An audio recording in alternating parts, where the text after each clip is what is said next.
আমরা যারা আছি এখানে জেনারেল শিক্ষিত, তারা অনেকে আলহামদুলিল্লাহ দাওয়াতি কাজ করার জন্য তাদের প্রচণ্ড আগ্রহ লালন করেন।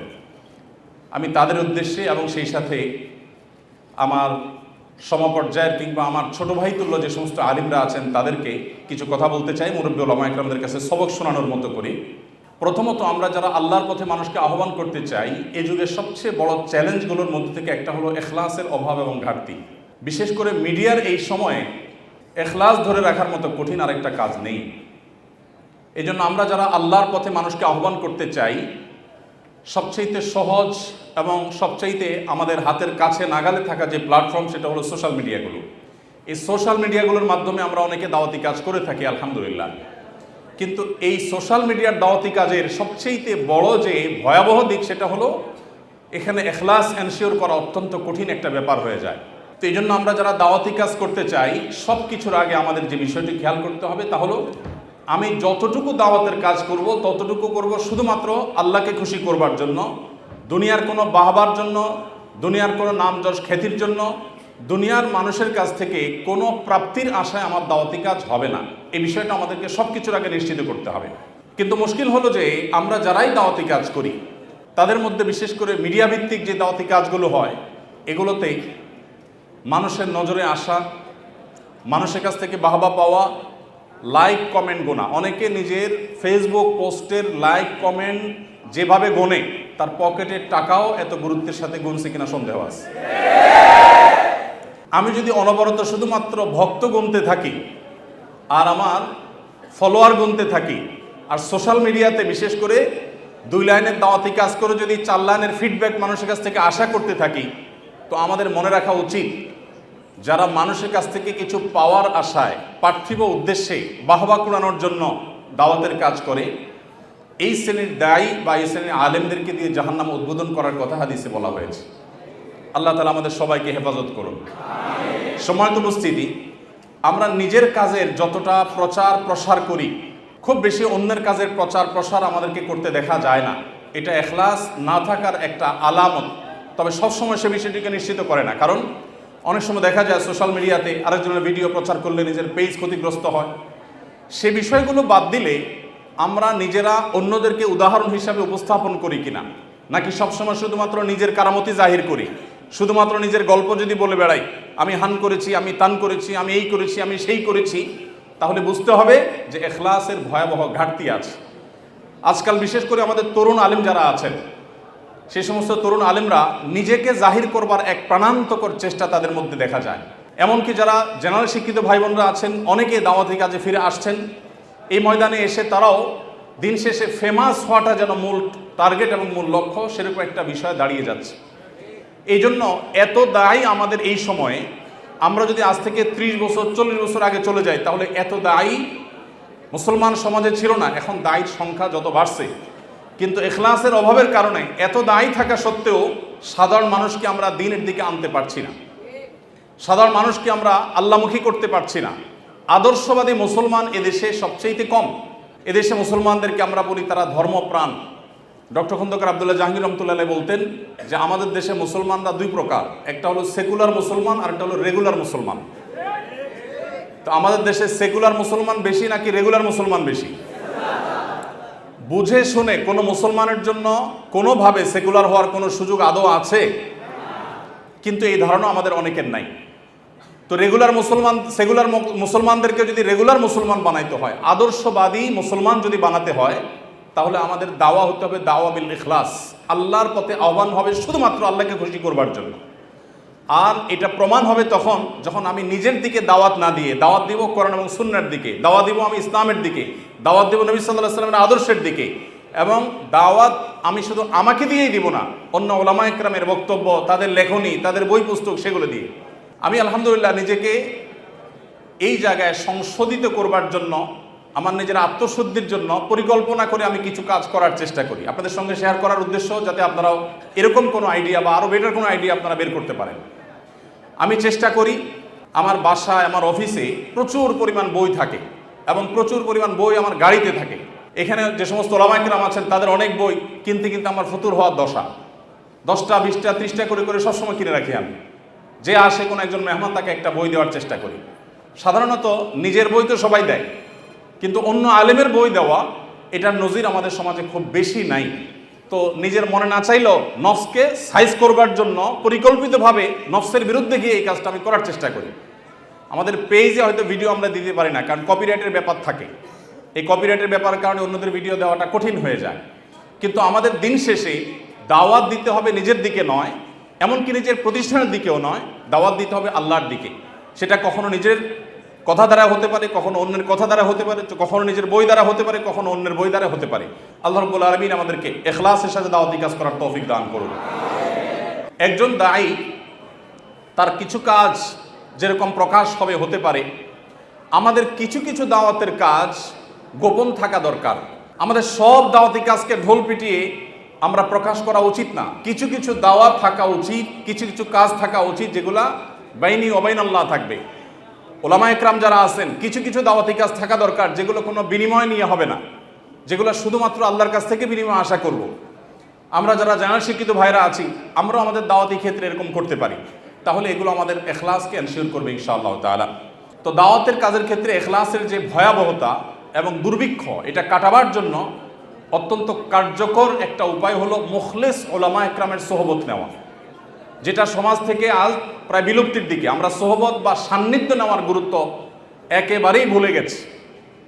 যত বেশি মুখলেস, নিষ্ঠাবান, নিজেকে সবসময় লুকাবার চেষ্টা করেন, আত্মপূজারী বা আত্মপ্রচারকারী না, এরকম ওলামা একরাম অনেক আছেন এখনও সমাজে, পরিমাণে কম থাকলেও আছেন।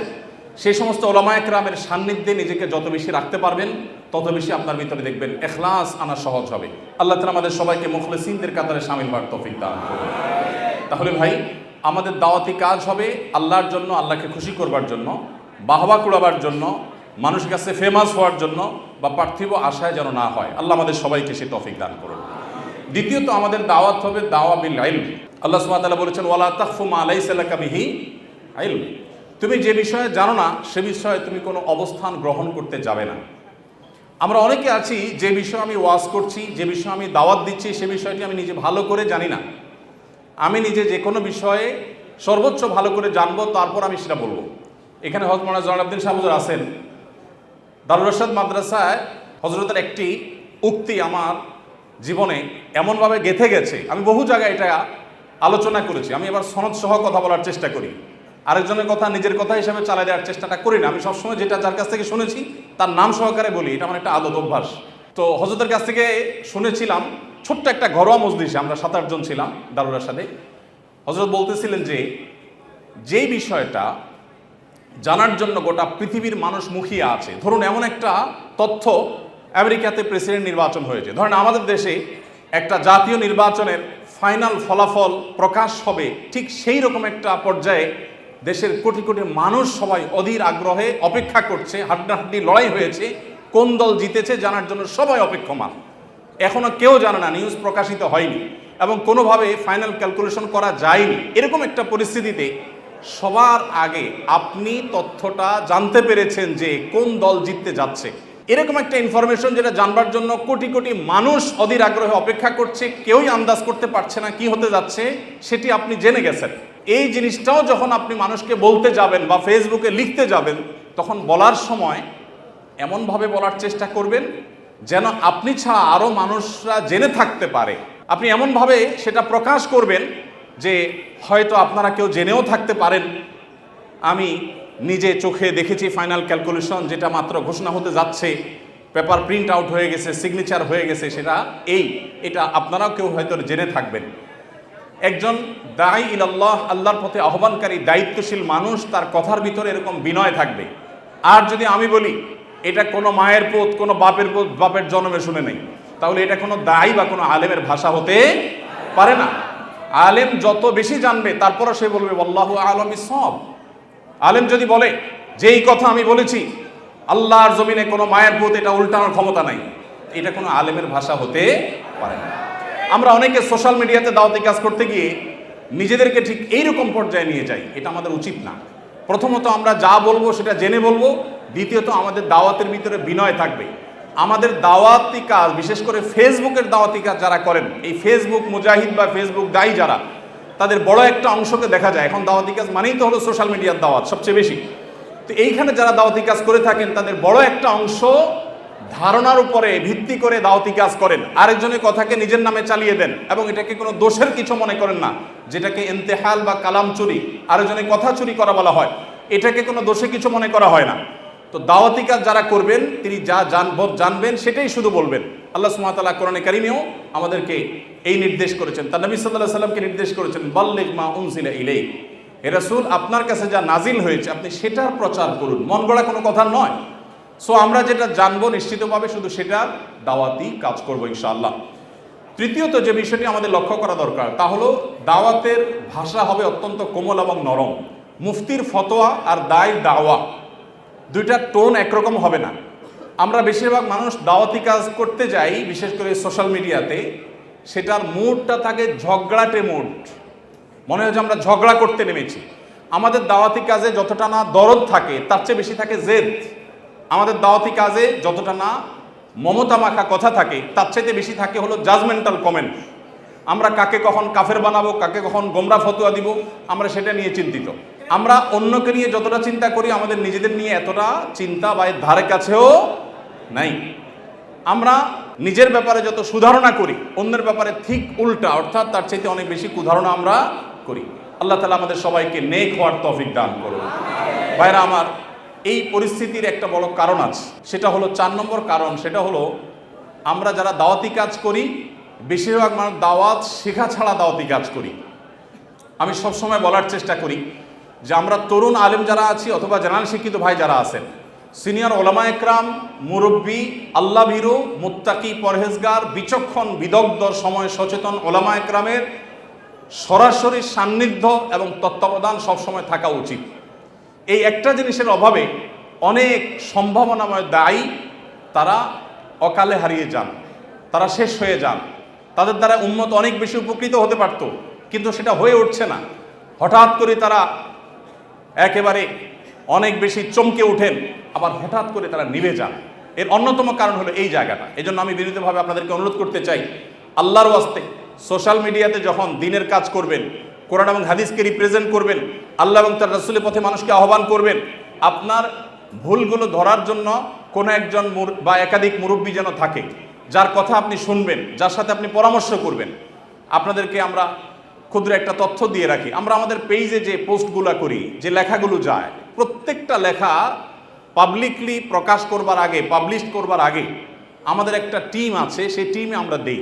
প্রতিটা লাইন, প্রতিটা শব্দ সেখানে চুলচেরা বিশ্লেষণ হয় এবং সেখানে দেখা যায় আমার পেজে আমি লিখব, আমি কোনো একটা বিষয় বলবো, একজন আমাদের সহকর্মী, একজন আলিম বা কোনো একজন গ্রুপের মেম্বার তিনি বললেন না এটা উচিত হবে না, এটা চেঞ্জ করা উচিত বা এটা দেওয়া দরকার নাই, দেখা যায় তার কথাই আমাদেরকে মানতে হয়। অনেকে হয়তো মনে করেন যে র্যান্ডমলি বোধহয় এই লেখাগুলো আমরা দিতে থাকি, জি না, এত সহজ না। প্রতিটা লাইন, প্রতিটা শব্দকে আমরা মশওয়ারা ভিত্তিক বিশ্লেষণ করে তারপরে সেটা আল্লাহর উপর তাওয়াক্কুল করে আমরা দেওয়ার চেষ্টা করি, এরপরও কত ভুলভাল হয়ে যায়।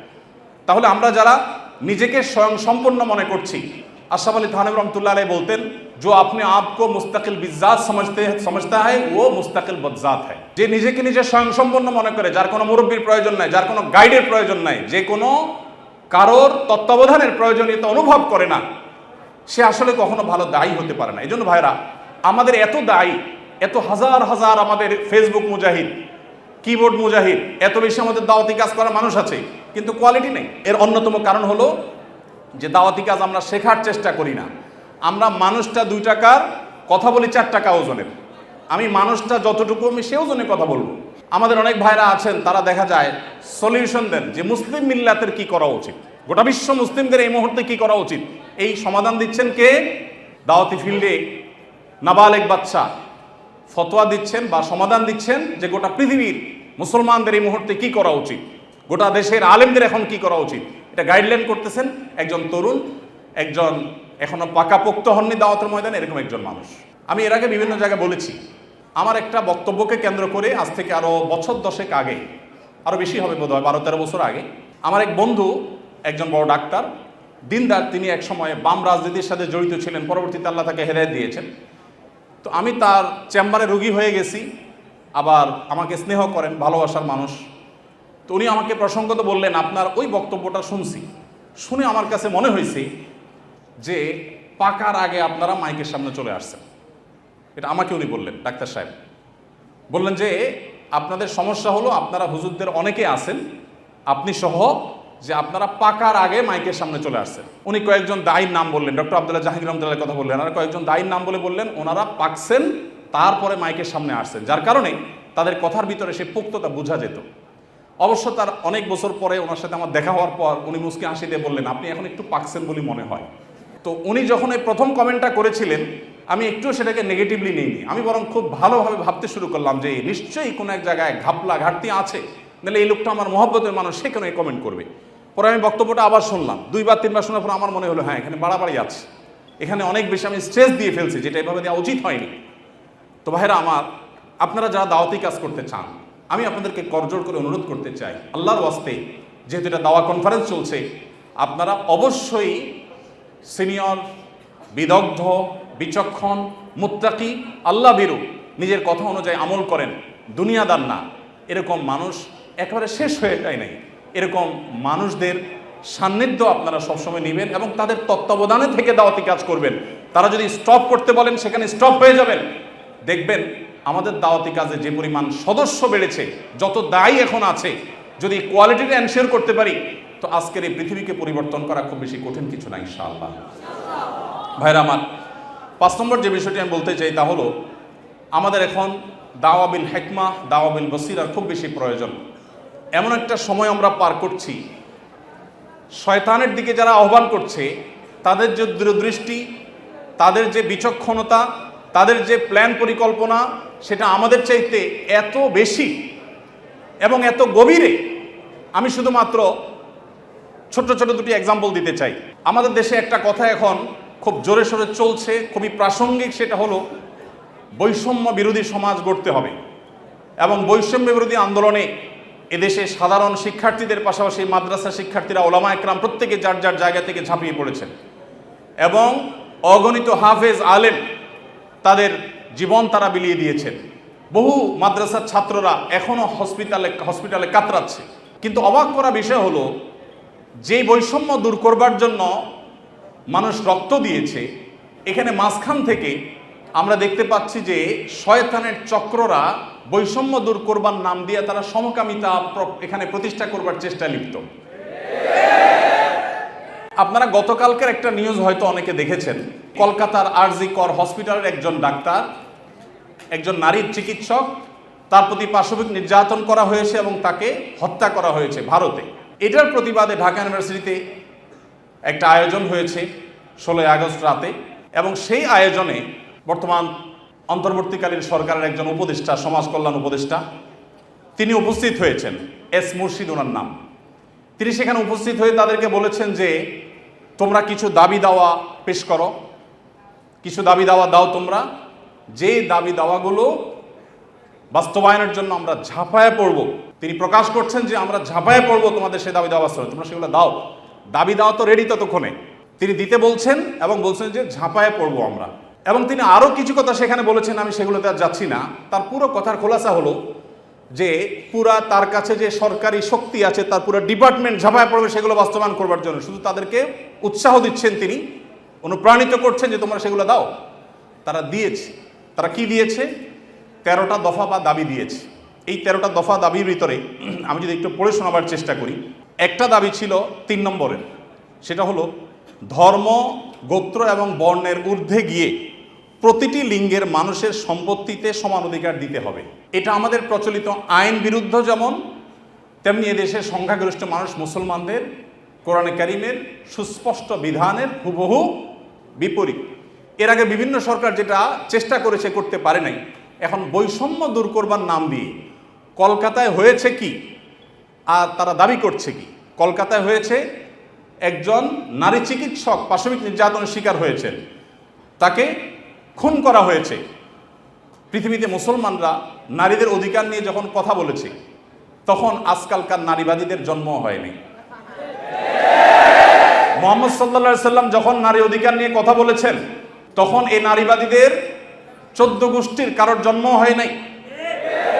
যেখানে মেয়ে হিসেবে জন্মগ্রহণ করলে জীবন্ত পুঁতে ফেলা হতো, যেখানে মেয়ে হিসেবে জন্মগ্রহণ করা অপরাধ ছিল, সেই সমাজে নারীকে শুধুমাত্র মুক্তই করেননি নবী সাল্লাল্লাহু আলাইহি সাল্লাম, শুধুমাত্র মৃত্যুর হাত থেকে রক্ষাই করেননি, নারীকে আকাশের উচ্চতায় তুলে দিয়ে গেছেন। কোনো বাবা মা যদি দুটি কন্যা সন্তানকে সঠিকভাবে যথাযথভাবে লালন পালন করে তার জন্য জান্নাতের গ্যারান্টি দিয়েছেন। তার বিপরীতে 1 ডজন ছেলে সন্তান পালন করলেও এই সুসংবাদের কথা নবী সাল্লাল্লাহু আলাইহি সাল্লাম বলেন নাই। সেই মুসলমানদেরকে যদি নারীদের অধিকারের সবক শোনাতে আসা হয় তো সেটা দুর্ভাগ্যজনক বিষয় ছাড়া কিছুই না। ভাইরা আমার, এখানে আপনারা দেখতে পাচ্ছেন হয়েছে একজন নারী চিকিৎসকের প্রতি জুলুম নির্যাতন, সেটার প্রতিবাদ হবে, কিভাবে তার জুলুম থেকে রক্ষা করা যায় সেটা বলা হবে। দাবি হচ্ছে কি দেখেন, প্রায় সবগুলো দাবি সম্পূর্ণ অপ্রাসঙ্গিক। তার মানে একটা সুনির্দিষ্ট এজেন্ডা বাস্তবায়ন করবার জন্য ইচ্ছাকৃতভাবে অপ্রাসঙ্গিকভাবে এই সমস্ত দাবিগুলো তারা তুলে আনছে। এর ভিতরে একটা হলো দেখেন, যেটা বললাম, ধর্ম গোত্র বর্ণের ঊর্ধ্বে উঠে, মানে কোরআনের বিধানকে সাইডে রেখে বাদ দিয়ে সকল লিঙ্গের মানুষের সম অধিকার। এখানে একটা যদি দেখেন, সকল লিঙ্গের মিনিংটা কি? সকল লিঙ্গ মানে কি? নারী পুরুষ? জি না, মূলত সমকামিতার কথা সরাসরি না বলে এই যে সকল লিঙ্গ, তারপরে যে আপনার জেন্ডার ডাইভার্সিটি, জেন্ডার বৈচিত্র্য, লিঙ্গ বৈচিত্র্য, এগুলো সবগুলোর মিনিং হলো যে এখানে তারা সমকামিতাকেও একটা লিঙ্গ হিসাবে, সমকামীদেরকে একটা লিঙ্গ হিসাবে, ট্রান্সজেন্ডারদেরকে একটা লিঙ্গ হিসাবে এখানে প্রবেশ করাচ্ছে, সরাসরি বলছে না। তো যাই হোক, এখানে কোরআন কারীমের আয়াতের বিধান থেকে আমাদেরকে, সারা দেশের মানুষকে সরে আসার জন্য আহ্বান করছেন। এই দেশে ছাত্ররা বৈষম্য বিরোধী, কোটা বিরোধী আন্দোলন করেছে কি কোরআন কারীমকে পরিবর্তন করবার জন্য? কোরআনের বিধানকে উল্টাবার জন্য মুসলমানরা রক্ত দিয়েছে? কিন্তু তারা তো সেই দাবি করছে। আমাদের ছাত্রদের, আমাদের মুসলমানদের রক্তকে তারা কিসের বিনিময়ে বিক্রি করছে দেখেন। দ্বিতীয় দাবি দেখেন, ইউনিফর্ম ফ্যামিলি কোড চালু এবং তার বাস্তবায়ন করতে হবে। এটার সহজ কথা হলো যে মুসলিম পারিবারিক আইন যেটা আছে এটা তুলে দিতে হবে এবং তারা যে সমাজ চায় সেই সমাজ সোজা কথা বাস্তবায়ন করতে হবে, যেটা এদেশের সংখ্যাগরিষ্ঠ মানুষের চিন্তা, দর্শন, মূল্যবোধের পরিপন্থী। 4 নম্বর, সন্তানের অভিভাবকত্বের আইন পরিবর্তন করতে হবে। নারীকে সন্তানের অভিভাবকত্ব দিতে হবে। কোরআন পুরুষকে, বাবাকে অভিভাবকত্বের দায়িত্ব দিয়েছে এবং সেটা আমাদের সমাজে প্রতিষ্ঠিত, এটা আমাদের সমাজের সংস্কৃতি, এটা এদেশের মানুষের আবহমানকাল থেকে আসা সংস্কৃতি, এটাকে পরিবর্তন করে ফেলতে হবে। দেখুন, এগুলো এতটা অপ্রাসঙ্গিক এই সমাজে যে এগুলো নিয়ে এদেশের মানুষের কোনো কনসার্ন নাই, কিন্তু তাদের কনসার্ন আছে।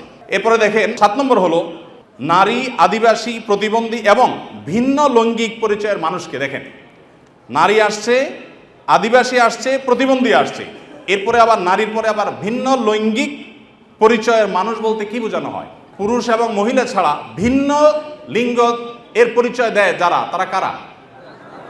ট্রান্সজেন্ডার, আরো সহজ করে বলতে গেলে সমকামী। কারণ একজন পুরুষ যখন নিজেকে নারী ঘোষণা করে তখন তিনি আরেকটা পুরুষের সাথে বিয়ে বসে, কারণ তিনি ঘোষণা করছেন নিজেকে নারী, এখন একটা পুরুষের সাথে বিয়ে বসেন। যখন একটা ছেলেকে বিয়ে করেন তিনি, তখন আগে থেকেই তো তিনি পুরুষ, এখন একটা ছেলেকে বিয়ে করলেন, তাহলে সমান সমান কি দাঁড়ালো? সমকামী। তো এই সমকামিতা এদেশে মানুষকে গিলানো সহজ হবে না, সেজন্য এই সমস্ত শব্দের মায়ের পেশ তারা দিচ্ছে। আপনি দেখেন প্রতিটা দফায় হয়েছে কলকাতায় কি আর তারা দাবি করছে কি। তো এই যে ব্যাপারটা দেখেন, এখানে তারা বলছে যে নারী, আদিবাসী, প্রতিবন্ধী এবং ভিন্ন লৈঙ্গিক পরিচয়ের মানুষদের প্রতিনিধিত্বের জন্য যৌক্তিক অনুপাতে কোটা বরাদ্দ দিতে হবে। যে কোটা বিলুপ্তির জন্য এত কিছু, সেই ছাত্রদের করা সরকারের উপদেষ্টা এখন কোটা চাচ্ছেন সমকামীদের জন্য। এই মানুষগুলো যারা শারীরিকভাবে সুস্থ সবল, তারা নিজের মেধায় তো লড়তে পারেন, কিন্তু এখানে নারীদের জন্য শুধু কোটা চাচ্ছেন তিনি তা না, তিনি ভিন্ন লৈঙ্গিক পরিচয় ধারণকারী মানুষদের অর্থাৎ সমকামীদের জন্য তিনি কোটা চাচ্ছেন। সমকামীদের শুধু বৈধতা দেওয়ার কথা বলছেন না, তাদের জন্য কোটা রাখার দাবি করা হচ্ছে। এরপরে আমরা দেখতে পাচ্ছি 8 নম্বর যে দাবি, সে দাবিতে লেখা আছে যে বলা হয়েছে যে 1860 সালের গর্ভপাতের আইন বাতিল করতে হবে, নারীকে গর্ভপাতের পরিপূর্ণ স্বাধীনতা দিতে হবে। মানে জেনা ব্যভিচার হবে, অসামাজিক কার্যকলাপ হবে, মনে চাইলে গর্ভপাত করবে, এই বিষয়গুলো ইজি করে ফেলতে হবে। সোজা কথা, গর্ভপাতের মাধ্যমে যে ভ্রূণ হত্যা করা হয় এটা কি হত্যা না? হত্যা না? তো মানবতার ধ্বজাধারীরা দাবি করছেন কিসের? যে একটা মানব ভ্রূণ হত্যা করার অনুমতি দিতে হবে, স্বাধীনতা দিতে হবে। এ দাবি করছেন কারা? মানবতার সবক দেয় যারা আমাদেরকে সকাল বিকাল তারা। এরপর আপনি দেখেন কলকাতায় ঘটেছে কি, একজন নারী চিকিৎসকের উপরে জুলুম হয়েছে আর তারা চাচ্ছে কি যে যে কোনো নারী যে কোনো জায়গায় গর্ভপাত করতে পারবে, পারমিশন চাচ্ছে। তার মানে যত রকমের অবৈধ সম্পর্ক আছে, জেনা ব্যভিচার আছে, এগুলো করে যাতে কারো টেনশন করতে না হয়, সে রাস্তা যাতে সুগম হয়, সেটা তারা চাচ্ছে। কলকাতা হয়েছে কি আর তারা দাবি করছে কি? আচ্ছা, এরপরে দেখেন 9 নম্বর দাবি করেছে তারা, নারী এবং লৈঙ্গিক বৈচিত্র্যের মানুষের জন্য সমান কর্মসংস্থানের সুযোগ দিতে হবে এবং নিরাপদ কর্মসংস্থানের নিশ্চয়তা দিতে হবে। তার মানে নারী এবং লৈঙ্গিক বৈচিত্র্যের মানুষদের কথা বলা হচ্ছে এখানে। পুরুষ তো আছেই, মহিলা পুরুষের বাদে আবার বিভিন্ন লৈঙ্গিক পরিচয়ের ধারণকারী মানুষদের জন্য কর্মসংস্থানে বিশেষভাবে তাদের জন্য সুযোগ দিতে হবে, পরিবেশ করতে হবে। তার মানে কি, নারী পুরুষ ছাড়া কি আছে? ট্রান্সজেন্ডার বা সমকামী। যদি আপনি বলেন না আমি এখানে তৃতীয় লিঙ্গ বুঝেছি, তাহলে তৃতীয় লিঙ্গ বলতে আপনার সমস্যা কি? লৈঙ্গিক বৈচিত্র্য শব্দ বলতে কতগুলো অক্ষর ব্যবহার করতে হয়েছে, উচ্চারণ করাও তো একটু কঠিন। আপনি তৃতীয় লিঙ্গে বলতে সমস্যা কোথায়? হিজড়া বলতে যদি আপনি না চান, না বললেন। তৃতীয় লিঙ্গ তো আমাদের দেশের স্বীকৃত ভাষা, সংবিধানের ভাষা, তাহলে সেটা ব্যবহার করতে অসুবিধা কোথায়? তার মানে এটা তাদের উদ্দেশ্য না। আমি তো দায়িত্ব নিয়ে বলতে পারি এটা তাদের উদ্দেশ্য। তাদের উদ্দেশ্য হলো সমকামী বা ট্রান্সজেন্ডারদেরকে তারা সমাজে প্রতিষ্ঠা করবার অপচেষ্টায়। ভাইরা আমার, এখনো দেশের কিছুই ঠিক হয় নাই, কত জটিল অবস্থা। এখনো পুলিশ ভালো করে তাদের কাজে যোগদান করতে পারেনি, এখনো স্থবিরতা আছে, স্টাবল হচ্ছে না। সবাই সর্বাত্মক সহায়তা করছে, আমরা সবাই সহায়তা করছি। এই শুরুতে এসেই দেখেন তারা একটা পর একটা দফা দিচ্ছে এবং সেখানে এদের দফার সাথে দফা দেওয়ার জন্য, দাবি দেওয়ার জন্য উপদেষ্টা মহোদয় তাদেরকে বলছেন এবং বলছেন ঝাঁপিয়ে পড়বেন তিনি এই দাবিগুলো বাস্তবায়ন করবার জন্য। এরপরে 10 নম্বর দাবি দেখেন, প্রতিটি ভিন্ন ভিন্ন লৈঙ্গিক পরিচয়ের মানুষের রাষ্ট্রীয় পরিচয়পত্রে তার লৈঙ্গিক পরিচয়ের স্বীকৃতি থাকতে হবে। তার মানে পুরুষ, মহিলা, ট্রান্সজেন্ডার বা সমকামী এটা থাকতে হবে। পুরুষ মহিলা তো আছেই, তাহলে প্রতিটি লৈঙ্গিক পরিচয় ধারণকারী মানে কি বোঝাচ্ছেন আপনি? আপনি বলেন যে পুরুষ, মহিলা, হিজড়া বা তৃতীয় লিঙ্গ, এটা তো হয়ে যায়, কিন্তু প্রত্যেকটা মানে কি? প্রত্যেকটা লিঙ্গ পরিচয় ধারণকারী মানুষের মিনিং হলো এটা। বিগত আমলে আমাদের স্কুলে, এমনকি আলিয়া মাদ্রাসার পাঠ্যপুস্তকে যে পাতায় পাতায়, লাইনে লাইনে, পৃষ্ঠায় পৃষ্ঠায় যে সমকামিতার কুশিক্ষা, এই অপসংস্কৃতি এবং বস্তাপচা সস্তা এই চিন্তাধারা এবং বিকৃত ব্যবস্থাপনাকে যারা এই সমাজে পুশ করার চেষ্টা করছে, আমাদের সমাজে এর বাইরে হাজারটা বিষয় আছে, সেগুলো নিয়ে তাদের কোনো মাথা ব্যথা নেই। আবার সেই একই জিনিসের পদধ্বনি আমরা এখনই শুনতে পাচ্ছি। 11 নম্বর দাবি ছিল তাদের, সব ধরনের লৈঙ্গিক বৈষম্যকারী আইন বাতিল করতে হবে। সব ধরনের লৈঙ্গিক বৈষম্যকারী আইন বাতিল করতে হবে। ওই যে মেয়েদের, ছেলেদের মিরাসের যে আইন আছে সেটা বাতিল করতে হবে। তারপরে যায় আপনার সমকামীদের বিরুদ্ধে আমাদের দেশে আইন রয়েছে, আপনারা জানেন, সমকামিতা লিপ্ত হলে 2 বছর কারাদণ্ডের কথা বলা আছে, সেগুলো বাতিল করতে হবে। এই যে দাবিগুলো আছে, আপনারা এবার মেলান যে কলকাতাতে একজন নারী চিকিৎসক তিনি জুলুমের শিকার হয়েছেন, তার সেই জুলুমের বিরুদ্ধে সর্বকণ্ঠে আমরা শতকণ্ঠে প্রতিবাদ জানাবো। কিন্তু এখানে প্রতিবাদ জানাতে গিয়ে দাবি যেগুলো তোলা হচ্ছে সবগুলো হলো সমকামী এবং ট্রান্সজেন্ডারদের জন্য দাবি। এই যে ষড়যন্ত্র, এটা আমাদের দেশে নতুন না। যারাই যখন আসে বিদেশিদের টাকা পয়সা ফান্ড পেয়ে তারা সেগুলোকে এই দেশে পুশ করার অপচেষ্টায় লিপ্ত থাকে। তারা জানে না এদেশের ওলামা একরাম তাদের শেষ রক্তবিন্দু থাকা পর্যন্ত এই সকল অনাচারের বিরুদ্ধে তারা কথা বলে যাবেন। এদেশের ওলামা একরাম, এদেশের দিনদার মানুষের কোনোদিন এটা বাস্তবায়ন হতে দিবে না।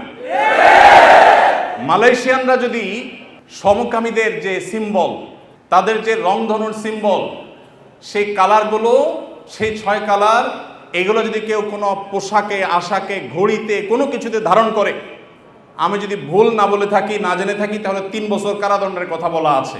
তো মালয়েশিয়ান গভর্নমেন্ট যদি এটার বিরুদ্ধে এত শক্ত অবস্থানে থাকার পরেও তারা উন্নতির চরম শিখরে পৌঁছে যায়, আমরা তাদের কাছে চাকর হওয়ার জন্য লালায়িত থাকি, তাহলে এরা আমাদেরকে কোথায় নিয়ে যেতে চায়?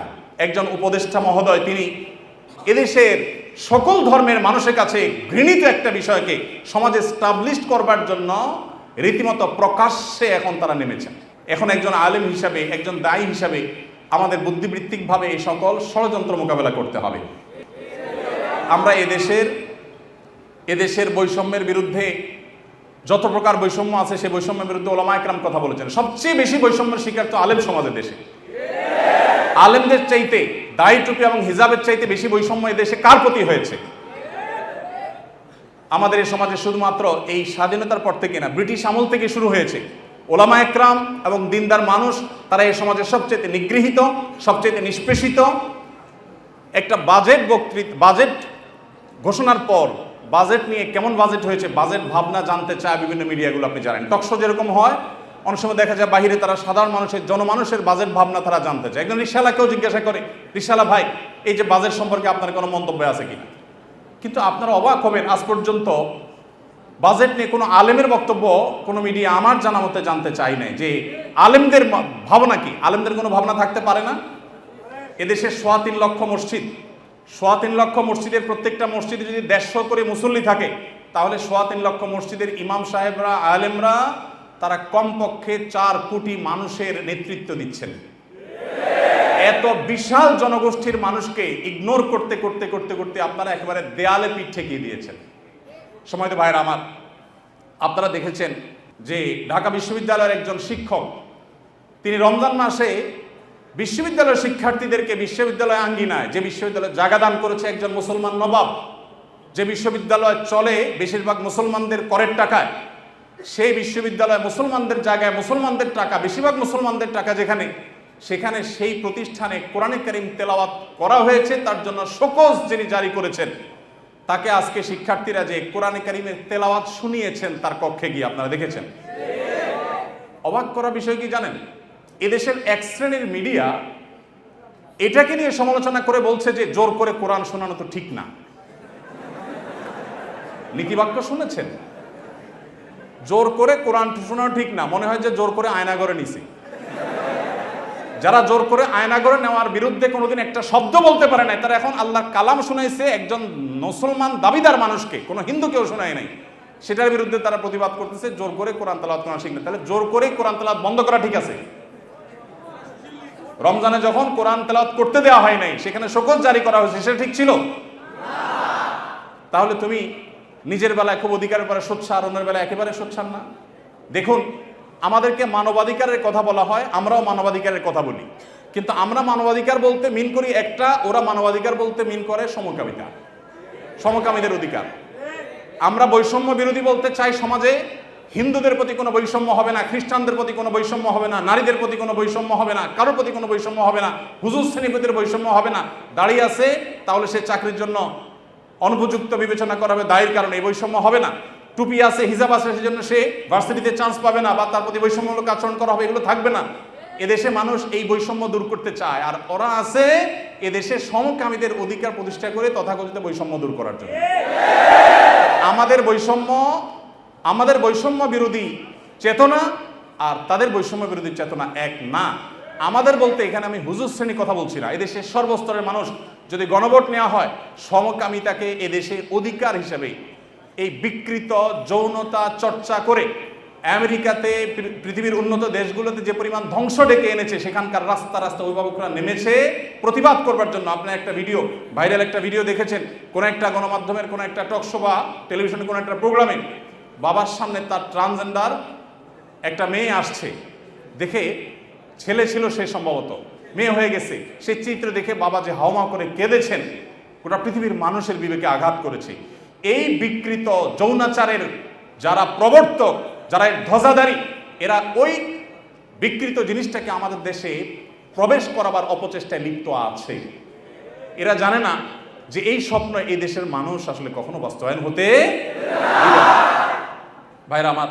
অতএব আমরা যারা দাওয়াতি কাজ করব, সময়ের এই চাহিদাগুলো বোঝার চেষ্টা আমাদেরকে করতে হবে। আমাদেরকে বিভিন্ন নাস্তিক্যবাদ, ধর্মহীনতার দিকে নিয়ে যাওয়া হচ্ছে, এমন এমন শব্দ দিয়ে, মানব ধর্মের কথা বলে মানুষ হিসাবে আমাদের পরিচয়কে বড় তুলতে হবে, ধর্মীয় পরিচয় বড় বিষয় না। এগুলো সবগুলো হলো নাস্তিকতার প্রথম ধাপ, যেগুলো শোনার পর আমাদের দেশে এক শ্রেণীর সাধারণ মুসলমানরা না বুঝে তারাও সেগুলোকে অ্যাপ্রিসিয়েট করে যে কত সুন্দর কথা, হিন্দু না, বৌদ্ধ না, মুসলমান না, আমার কাছে মানুষ হিসেবে অধিকার চান। আমরা সবাই খুব অ্যাপ্রিসিয়েট করি। দিন শেষে এটা যে নাস্তিক্যবাদের প্রতি আহ্বান, এটা যে তথাকথিত মানব ধর্মের সেই বস্তাপচা সস্তা আহ্বান, এটা আমরা অনেকে বুঝতে পারছি। এই জন্য ভাইরা, যারা দাওয়াতি ফিল্ডে কাজ করবেন, আল্লাহর পথে মানুষকে আহ্বান করবেন, বিচক্ষণতার সাথে এবং দূরদৃষ্টির সাথে এই কাজটা সম্পাদন করতে হবে। এই জন্যই তো প্রশিক্ষণের প্রয়োজন, এই জন্যই শেখার প্রয়োজন, এই জন্যই বোঝার প্রয়োজন। আল্লাহ তাআলা আমাদের সবাইকে সেই যোগ্যতা দান করুন। ভাইরা আমার, যত রকমের ষড়যন্ত্র আছে সেগুলো আমাদেরকে খুব গভীরভাবে উপলব্ধি করতে হবে এবং সেগুলোর বিরুদ্ধে আমাদের প্রত্যেককে সামাজিক সচেতনতা গড়ে তুলতে হবে। এদেশে মানুষ এতটাই ধর্মপ্রাণ যে দ্বীনের কারণে ওলামায়ে কেরামের প্রতি রাষ্ট্রযন্ত্রের কোনো ক্ষেত্রে বৈষম্য কিংবা কোনো ক্ষেত্রে এক শ্রেণীর মিডিয়ার বৈষম্য থাকলেও এদেশের সাধারণ মানুষের অন্তরের গহীনে ওলামায়ে কেরাম অবস্থান করেন। একজন আলেমকে যে সম্মান, যে রেসপেক্ট সাধারণ মানুষ করে, কোনো পলিটিশিয়ানকে, কোনো পদস্থ কর্মকর্তাকে তিনি যত বড়ই হন না কেন, অন্তরের গভীর থেকে প্রকৃত যে ভালোবাসা থেকে যে শ্রদ্ধাটা হয়, সেই শ্রদ্ধাটা কখনো এদেশে মানুষ অন্য কাউকে নিবেদন করে না। ওলামায়ে কেরামের প্রতি যে ভালোবাসা তাদের আছে, আমি আশা করব দায়িত্বশীলরা সেই বিষয়গুলো মাথায় রাখবেন।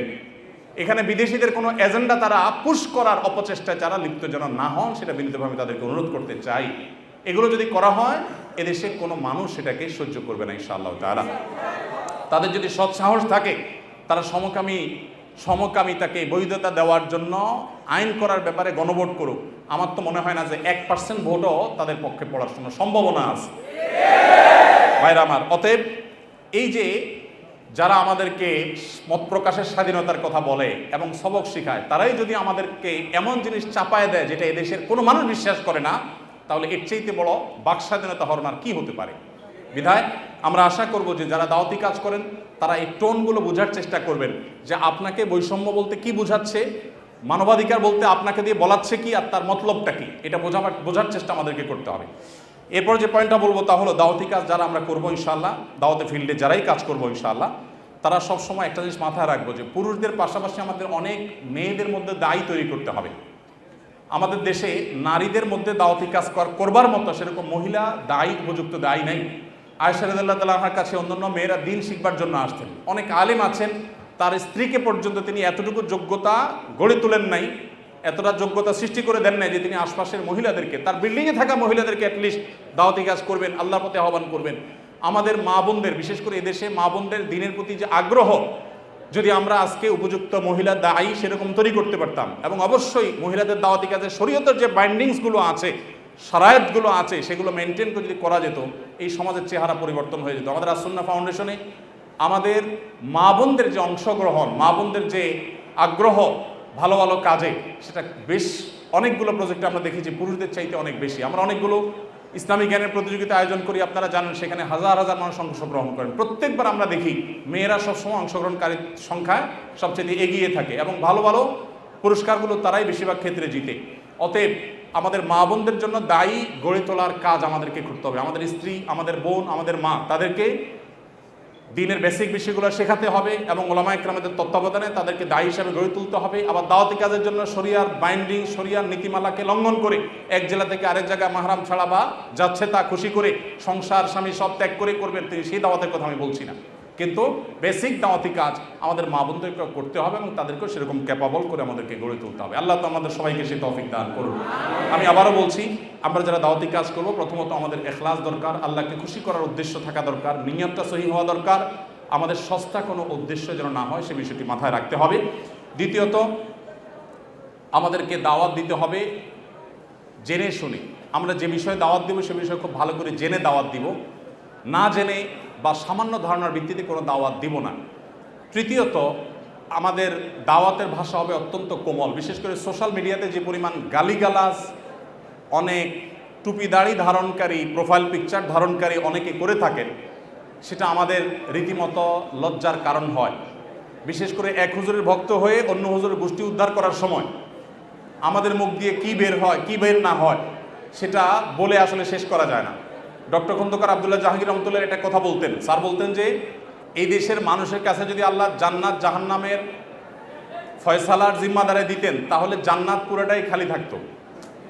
কেন খালি থাকতো? কারণ একজনের মতে আরেকজন জাহান্নামী, আবার তার মতে এ জাহান্নামী, তাহলে উভয় গড়ে জাহান্নামী, জান্নাত খালি থেকে যেত। তো আমরা এই যে জাজমেন্টাল কমেল বেশি করি, কাজের কাজ কম করি। আমাদের দাওয়াত হইতে হবে অত্যন্ত বিনয়ের সাথে, ইখলাসের সাথে, তাকওয়ার সাথে, কোমলতার সাথে। আল্লাহ আমাদেরকে সেই তৌফিক দান করুন।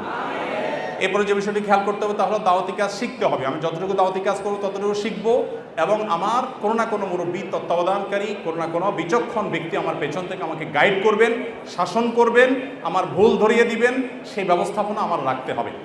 এর পাশাপাশি যেটি বলবো তা হলো দাওয়াত হবে বিচক্ষণতার সাথে, বিদগ্ধভাবে এবং বসিরতের সাথে, অন্তর্দৃষ্টির সাথে। চলমান পরিস্থিতি কি হচ্ছে, আমার কি করা উচিত সেটা বুঝে শুনে আমাকে পদক্ষেপ নিতে হবে। আমার শব্দ চয়ন, আমার উপস্থাপন সব কিছু এটার সাথে সংশ্লিষ্ট বিষয়। তারপরে যেটি বলেছি তা হলো দাওয়াতি কাজের জন্য আমাদের মা বোনদেরকে উপযুক্ত করে তুলতে হবে, গড়ে তুলতে হবে। তারা এক একজন যাতে অন্যান্য নারীদের মধ্যে শরীয়তের উসুল এবং জওয়াবেত শরায়েত এগুলো মেনটেন করে তারা যেন দাওয়াতি কাজ করতে পারেন। আল্লাহ রাব্বুল আলামিন আমাদের সবাইকে সেরকম যোগ্য দাঈ ইলাল্লাহর তৌফিক দান করুন। আল্লাহ নবীর রেখে যাওয়া দিনকে আমরা মানুষের দ্বারে দ্বারে ঘরে ঘরে গোটা পৃথিবীতে যেন আমরা সর্বোত্তম উপায়ে পৌঁছে দিতে পারি। আল্লাহ তাআলা আমাদের সবাইকে সেরকম ক্যাপাবল এবং যোগ্য হওয়ার তৌফিক দান করুন। জাযাকুমুল্লাহ খাইর ওয়া আখিরু দাওয়ানা আলহামদুলিল্লাহি রাব্বিল আলামিন।